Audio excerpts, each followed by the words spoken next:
Hello friends, welcome to Affairs Cloud Learn to Lead. This is Ashu and today we will discuss very important current affairs of 27th of May 2021. You can see here two best pictures of the day, but today we will discuss very important and most important current affair. So watch this video till last, and I'm requesting you all the students that you have to like this video, you have to share this video as maximum as possible, and you have to subscribe our channel if you're new on this platform. Guys, you can download our application name is Careers Cloud, and link of this application is given in the description box. You can also log in with your email ID, and after logging you have to click on this crack current affair section, and you can subscribe for 1 year as well as for 2 years. Both the subscription prices are very much low, and we are covering 90 to 95% current affairs which are coming in your exam. So this is the genuinity and this is the hard work of Affairs Cloud team. But first of all, what we are providing under this subscription, we are providing daily current affairs. In the daily current affair section, you will get three type of the current affairs. One is related to detailed current affair of particular day. Second is question and answer format of current affair of particular day. And third is the quiz section, which you can attempt on our application on daily basis. Next is the weekly section. In the weekly section, again, you will get three type of the current affairs. One is related to detailed current affair of particular week, question and answer format of current affair of particular week, and third is the quiz section, which you can attempt on our application on weekly basis. Next is the most important section, that is monthly section. We are providing four type of PDFs. One is related to study PDF. It means all the detailed and theoretical current affair will be provided under this PDF. Next is the question and answer PDF. It means all the detailed and theoretical current affair converted in the form of question and answer will be provided under this PDF. Next is best 100. It means top 100 current affairs will be provided to you. That is also provided in the question and answer format so that you can revise again and again before your exam. Next is pocket PDF. As the name suggests, 2-liner, 3-liners current affair will be provided under this PDF so that you can revise in the quick format. So guys, this is daily, weekly and the monthly section, but to enhance your performance, we are also providing some smart PDFs which are known as topic wise PDF. We are covering 20 most important topics which will definitely help your exam. And next, banking awareness section, especially for the banking aspirants, the students who are preparing for banking exam, we are specially covering the banking and economy section, like detailed current affair of banking and economy, question and answer format of current affairs related to banking and economy, and third is the quiz section, which you can attempt on an application on monthly basis. Next is exam PDF. If you want to just revise all the past current affairs of 2021 from single PDF, then this PDF is for you. Next is special current affair, that is budget and economic survey. We are providing detailed and factual data related to budget and economic survey. Also, we are providing expected question and answer which examiner can ask related to budget and economic survey. The students who are preparing for their state exam, we are also covering state current affair and we are covering every state and union territory so that your state performance also be enhanced. So guys, there is no different subscription. There is just single subscription. You have to just download our application, that is Careers Cloud, and you have to log in with your email ID, and you have to click on this crack current affair section, and you can subscribe for 1 year as well as for 2 years. Both the subscription prices are very much low. If you see the price, you will definitely surprise. And on that minimal price, we are providing 10% extra discount if you use this code ASH10. And guys, you can email us on this ID, and you can also contact on this number if you have any type of query. So let's start today's current affair, that is 27th of May 2021. But I'm again requesting you all the students, you have to like this video, you have to subscribe this channel, you have to share this video as maximum as possible. And guys, you can join our Telegram group, and link of Telegram group is given in the description box. So let's begin today's session with the most important question. We will discuss three most important questions. First question is, who is appointed as director of CBI or Center Bureau of Investigation? That is the most important question, but I think all the students know this answer.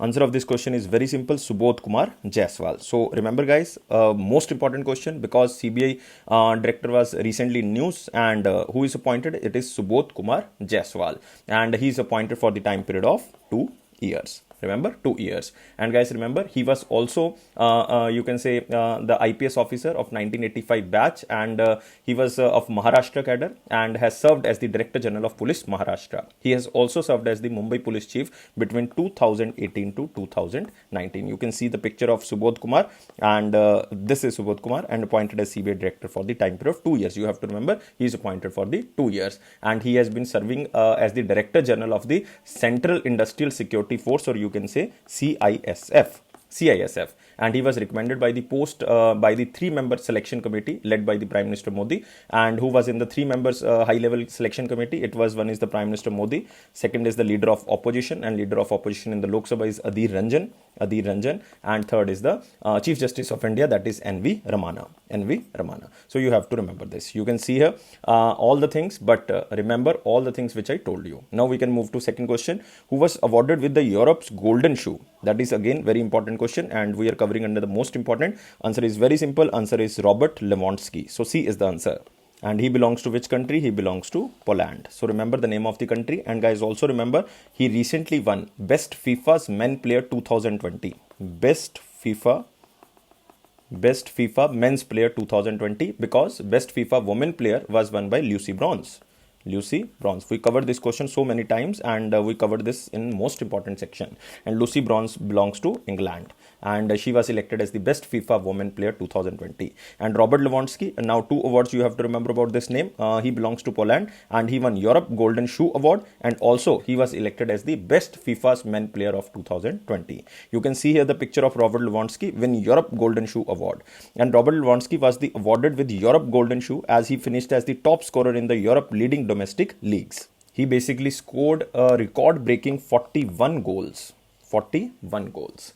And guys, remember European Gold Shoe. It is also known as the European Gold Boot, is an award that is presented each season to a leading goal scorer in the league matches from the top division of every European nation league. That's why basically he scored a record-breaking 41 goals. That is the highest. That's why he won the Europe Golden Shoe. Remember, Europe Golden Shoe, Robert Lewandowski, country Poland, and recently he won the FIFA's Men's Player of 2020. Now we can move to the next question. Mohali International Hockey Stadium was renamed after whom name? So guys, if you don't know, Mohali is in Punjab, and this is an international stadium, and Mohali International Hockey Stadium was renamed after the name of Balbir Singh Senior. Balbir Singh Senior. So answer of this question is C. So you can see here, this is the look of the stadium, and you can also see the picture of Balbir Singh Senior. And the stadium will be officially known as the Olympian Balbir Singh Senior International Hockey Stadium. This will be the full name of the stadium. And the announcement regarding the renaming was made at the tribute ceremony held on the 25th of May, the first death anniversary of the Balbir Singh Senior. He passed away at the age of 96 on the 25th of May 2020, last year. And guys, remember Rana Gurmeet Singh Sodhi, who is currently the Sports Minister of Punjab, or you can say the government of Punjab, has started a scholarship scheme named after Balbir Singh Senior for the meritorious hockey players of Punjab, because he was very famous player in the hockey. And Punjab government also announced to build a statue of Balbir Singh Senior, and it will be installed at the entrance of the stadium. Even the grandson of Balbir Singh Senior, named as Kabir Singh, also presented a book titled Golden Goal. But it is not important. Especially I am covering this question for the Punjab students, that Balbir Singh Senior grandson Kabir Singh presented a book titled Golden Goal, authored by Principal Swaran Singh to Rana Gurmeet Singh Sodhi, who is currently the Sports Minister of Punjab. But if you don't want to remember, then skip this. And guys, remember he served as the vice captain of the Team India during the Helsinki 1952 Olympic Games, and as a captain during the Melbourne 1956 Games. And he won 3 gold medals in the 3 Olympic Games. One is in London 1948, Helsinki in 1952, and Melbourne in 1956. But examiner will not ask this type of question. You have to just remember the name of this player. And he won Padam Shri awards in sports in 1957. So he was very famous player. So remember this. And the government of Punjab has honored with him the Maharaja Ranjit Singh Award in 2019. So you can also remember this. Now we can move to the next question, and we covered all the most important 3 questions. Let's cover now very important questions. Guys, you have to like this video. You have to subscribe this channel. You have to share this video as maximum as possible, and you can join our Telegram group from the description box link. Now let's start very important question section. Here is the first question. World Health Organization and which country signed an MOU to launch the first WHO BioHub facility? So the most important keyword here is the WHO BioHub facility, and it will be established with the help of the Switzerland, and its headquarters is also will be in Switzerland. You can also see this. You can see here the head of the WHO. WHO head is Tedros, and WHO and Switzerland launch global biohub for pathogen storage and sharing and analysis. And you can also see here the facility will allow the rapid sharing of viruses and other pathogens between the laboratories and global partners, because the main setup will be set up in the Switzerland, and main places spices or SPEs. or you can say Spiers. My pronunciation can be wrong, but you have to remember the main place is Spiers, and it is in Bern. It is in Bern, Switzerland. And guys, you have to remember that under this agreement, the Spiers biocontainment laboratory, which is situated in Spiers, will be made available to WHO, and the lab will act as a repository for SARS-CoV-2 viruses or other pathogens with epidemic, or you can say the pandemic potential. And the timely sharing of the pathogens will allow the global scientific community to assess the risk and develop countermeasures like diagnostics, or you can say the vaccines rapidly.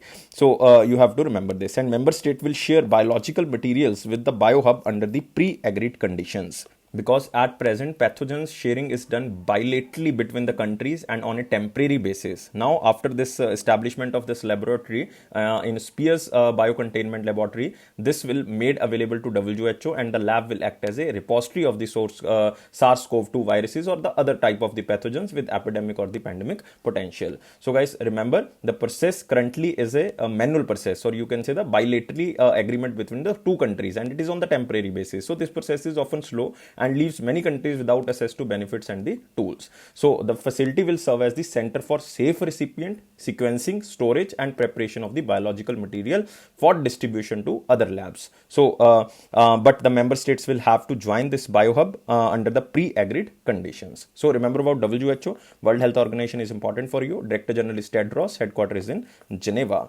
And Switzerland, officially known as the Swiss Confederation, president is Guy Parmelin. I am writing here Guy Parmelin or Parmelin, and administrative capital is Bern, and currency is Swiss franc. Now we can move to the next question.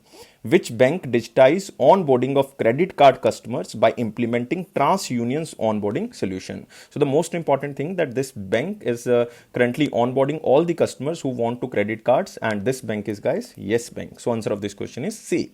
So by default, the solution will enable Yes Bank to onboard its credit card customers seamlessly, if efficiency, or you can say quickly. And the TransUnion seamless onboarding delivers a full range of identity, fraud, you can say credit solutions through a single platform. And this will be called as the convenient for the ledger. And you can see here, Yes Bank implements TransUnion's onboarding solution.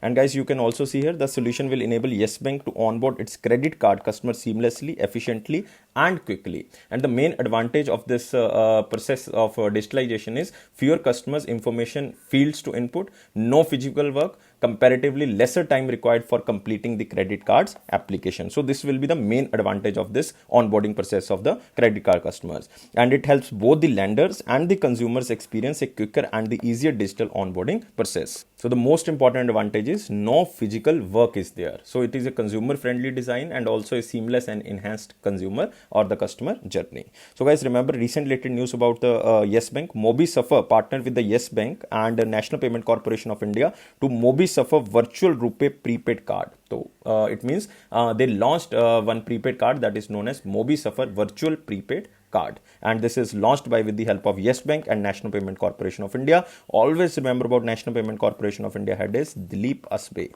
Dilip Asbe.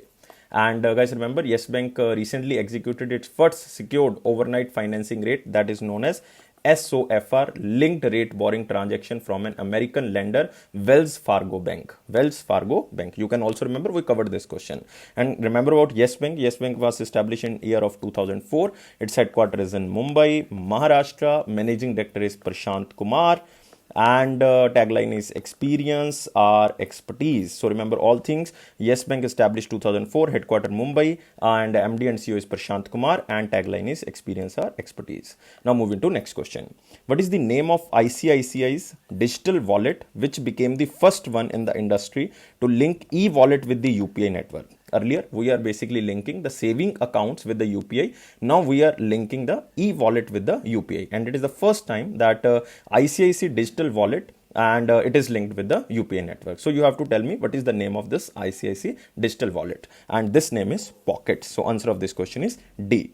You can also see here in the picture that ICICI Bank links UPI ID facility to its Pocket's digital wallet. So Pocket is a name of the digital wallet of the ICICI. And you can see here, by linking Pockets with the UPI, ICICI enable its customer to undertake UPI transactions from their wallet balance instead of their saving account, because now it is a e-wallet. So that's why you can just transfer the money from the e-wallet to the UPI ID. and you can say the current initiative marks a departure from the current practice which demands UPI ID to be linked with the saving bank account only. But now the UPI ID can be linked with the e-wallet, and ICICI will provide UPI ID for the non-customers of the ICICI Bank, and it will be linked automatically to pockets. In simple word, you can say that the non-customers of the ICICI or who are not the customer of ICICI will also give the UPI ID to that customers, which can be linked to the pocket, which will be the e-wallet, and already who are the customer of ICICI, they will generate a new UPI ID and they log on to the pockets application. It means there will be both you can say the different UPI ID, for one for the saving account, one for the pockets application.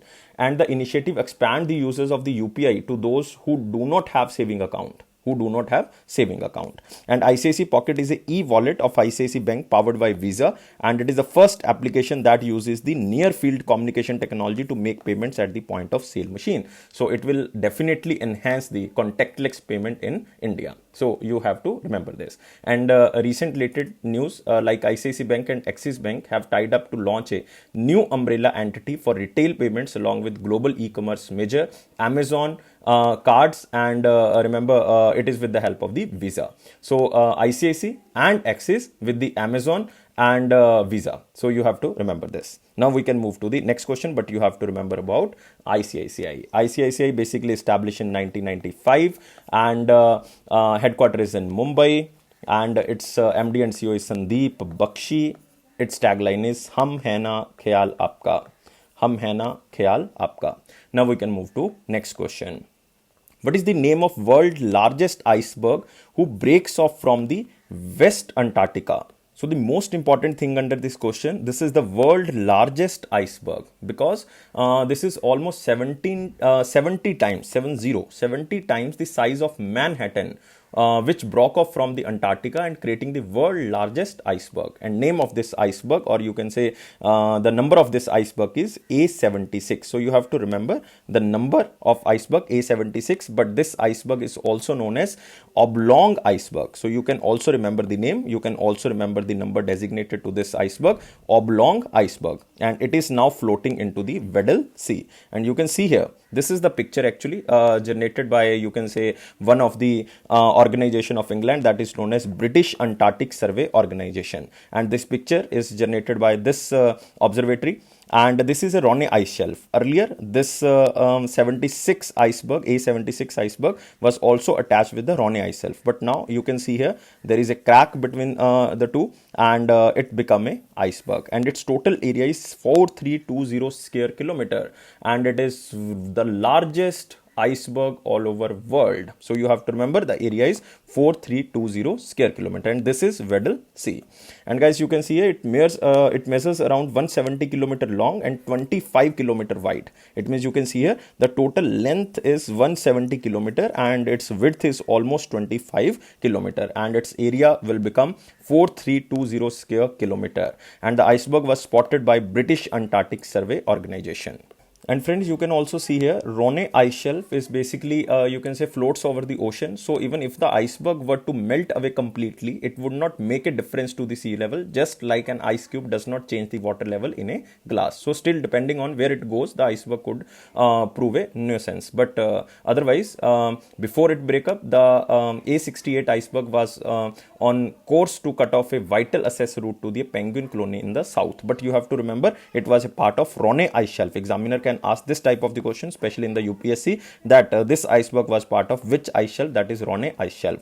And currently both are floating on the Weddell Sea. So you have to remember the name A76, but very low students know that it is a oblong iceberg. Its real name is oblong iceberg. So remember this. Now we can move to the next question.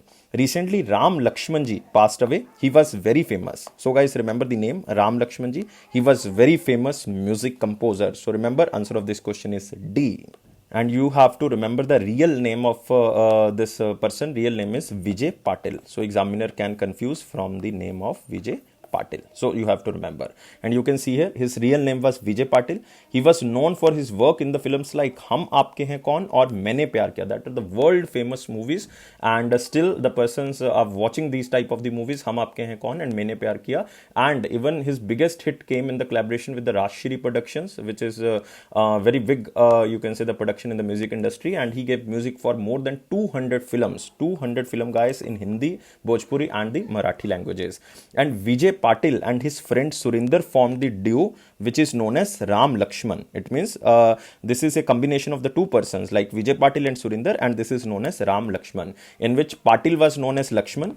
Patil was known as Lakshman, like Vijay Patil was known as Lakshman, and Surinder was known as Ram. Surinder was known as Ram, and both composed so many songs in the film industry. So guys, you have to remember very famous movies Hum Aapke Hain Kaun and Maine Pyar Kiya, and they composed these songs. And Ram and Lakshman duo known as the Patil and Surinder duo. So you have to remember this. Now we can move to next question. India will launch which mobile tech platform for the United Nations peacekeepers to improve their safety and security? So now the most important thing here, India is designing this mobile technological platform, and also it is for the United Nations peacekeepers to improve their safety and security. It means India is providing the technology at the international level. And answer of this question is Unite Aware. So remember, C is the answer. You can see here, India launched mobile tech platform for the United peacekeepers, Unite Aware. And officially this platform will be launched when India become the United Nations Security Council president in August 2021. In August 2021, because presidency of the United Nations Security Council is held by each of the member in turn for the 1 month, in the gap of 1 month. And United Aware will increase the situational awareness of the peacekeepers by providing terrain related information. So in simple word, you can say it is a mobile tech platform which is known as Unit Aware for the United Nations peacekeepers to improve their safety and security in the line of the duty. And India has spent a whooping amount like 1.64 million USD. It means 1.64 million US dollar for this project, and is developing it in the partnership of the United Nations Department of Peacekeeping Operation and Department of Operational Cost. And this will definitely increase the, you can say, the safety and security of the UN peacekeepers by providing terrain related information. And peacekeeping forces are deployed to maintain or re-establish peace in the area of the armed conflict. So why UN peacekeeping forces there? So it is just to maintain or re-establish peace in the area of armed conflict. And this United Nations peacekeeping mission began in 1948, and it is the role held by the United Nations Department of Peacekeeping Operation, which is also known as DPO. And you can also remember that there are almost 90,000 personnel serving in the 12 peacekeeping operations around the world. And due to deployment in the conflict zones, they face various kind of malicious attacks, including uses of improvised explosive devices. And India is one of the largest troop contributing countries to United Nations peacekeeping mission. This is again important thing.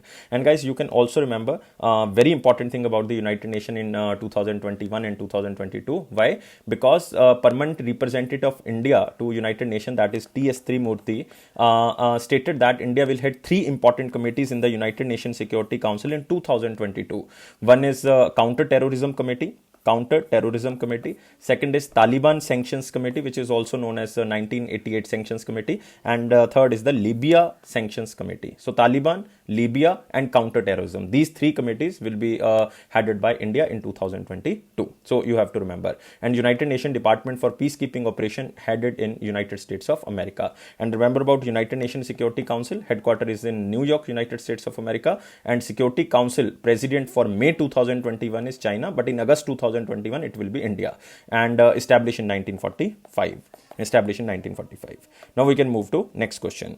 Next is from picture that Colonel Punjab Singh, 1971 war veteran, passed away. So you have to remember this person, because we are saluting this person. And he was also known as Hero of Poonch, because when the Poonch operation was going on, he basically fought very bravely. So Colonel Punjab Singh, 1971 war veteran, passed away. So you can see here, Veer Chakra awardee and decorated veteran of the 1971 war, Colonel Punjab Singh, passed away. So the most important thing that he was awarded with the Veer Chakra, the third highest war time gallantry award, and he was popularly known as Hero of Poonch for his remarkable contribution during the Operations Cactus Lily in 1971 Indo-Pakistan War. And after retirement, he served as the director of the Sainik Welfare Himachal Pradesh. He was also served as the vice president Indian Ex-Service League Himachal Pradesh of the southern area. But you don't have to remember these things. You have to remember the name of this person, Punjab Singh. You have to remember he was awarded with the Veer Chakra,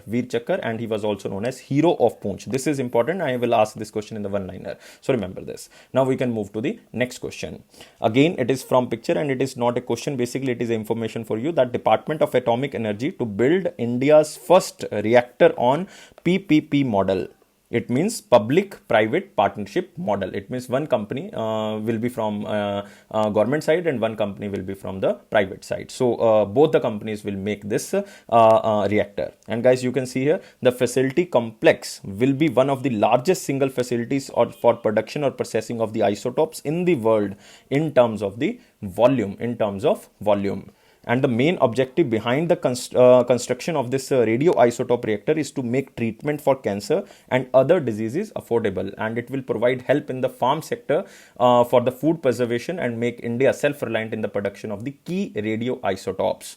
And even Department of Atomic Energy also stated that they will share the technology of production of nuclear medicines with private entities, but only to those private entities who are basically investing in the construction of this reactor and processing units. And these entities also get exclusive right to process and market the radioisotopes produced in the reactor.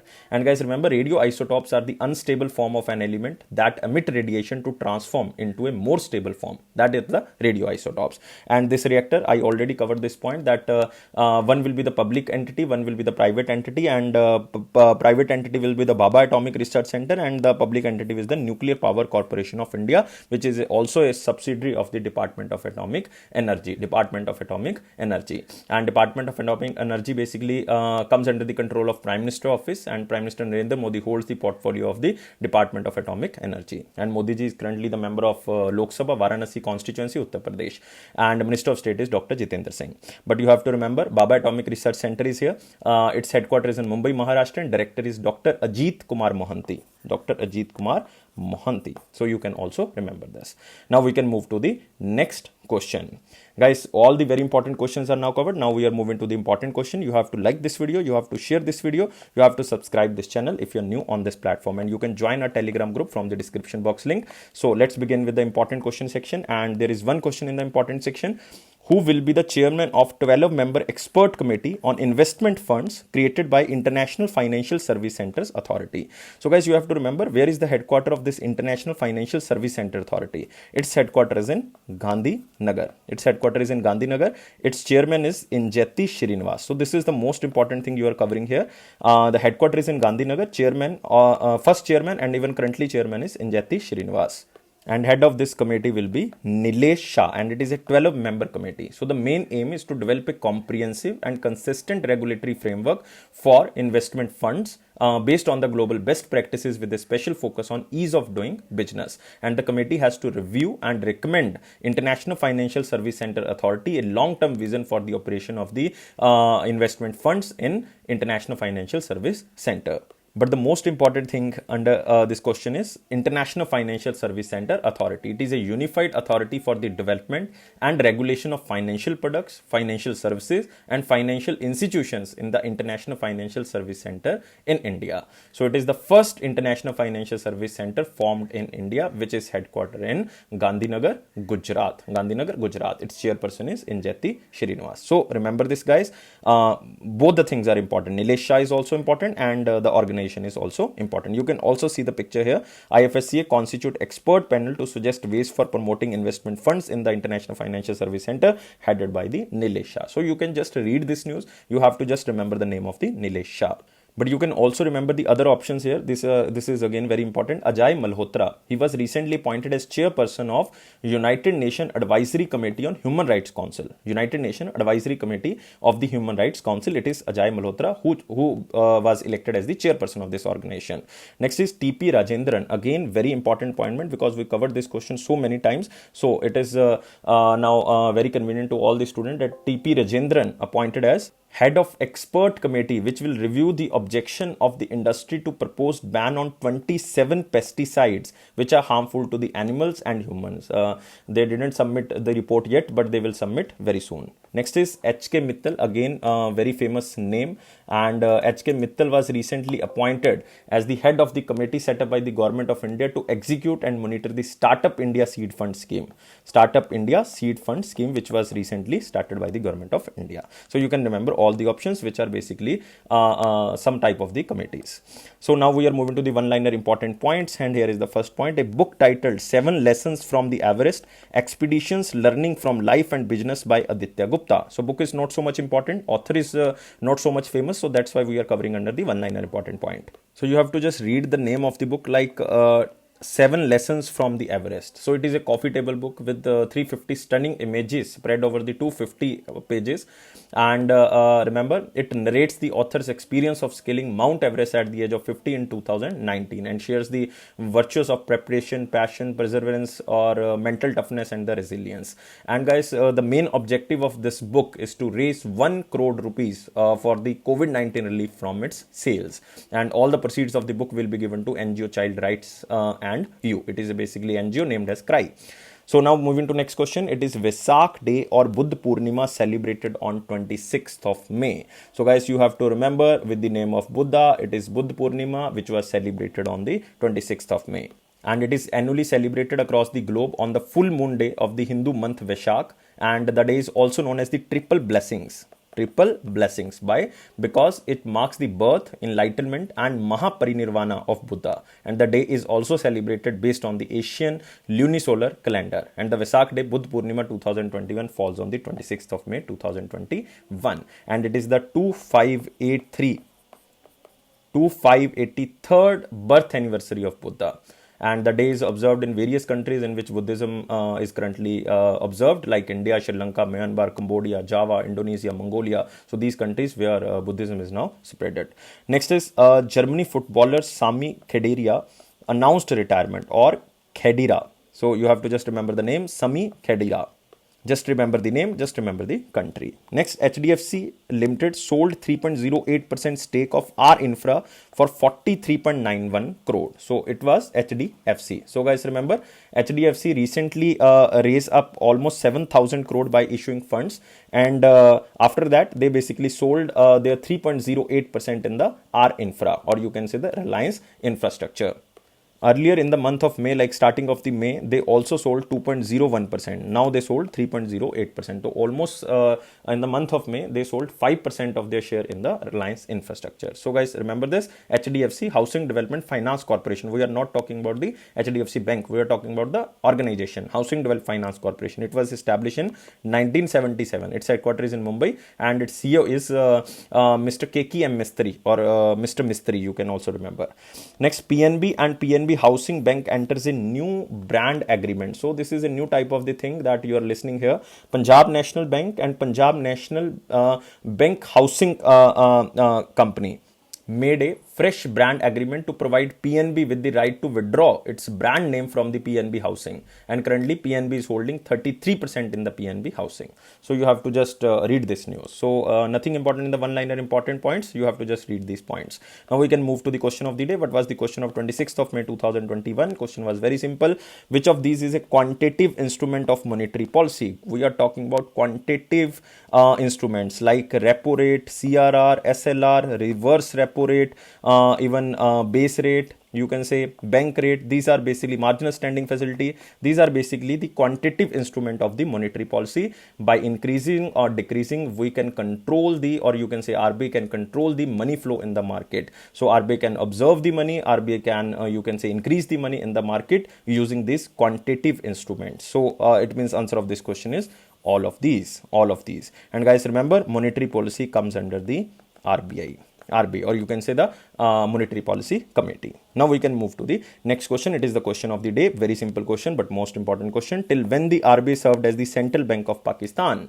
I covered this question when I asked this question in the question of the day, that RBI acted as the Central Bank of India of which country? So then I answered this question, but now I'm again asking, till when the RBI served as the Central Bank of Pakistan? Now question is different, so answer should be different. So guys, answer only me in the comment box. So please like this video. We want 700 plus like. We want subscribers, so that you have to subscribe this channel if you're watching this video first time, and you have to share this video as maximum as possible. You have to press this bell button so that you can receive the notification on time. And it is my personal promise that if you're watching the videos regularly, if you're reading the current affairs regularly from the PDF, then your current affairs section will go strong definitely, because 90 to 95% current affairs which are coming in your exams are covered by Affairs Cloud. This is genuinity of Affairs Cloud.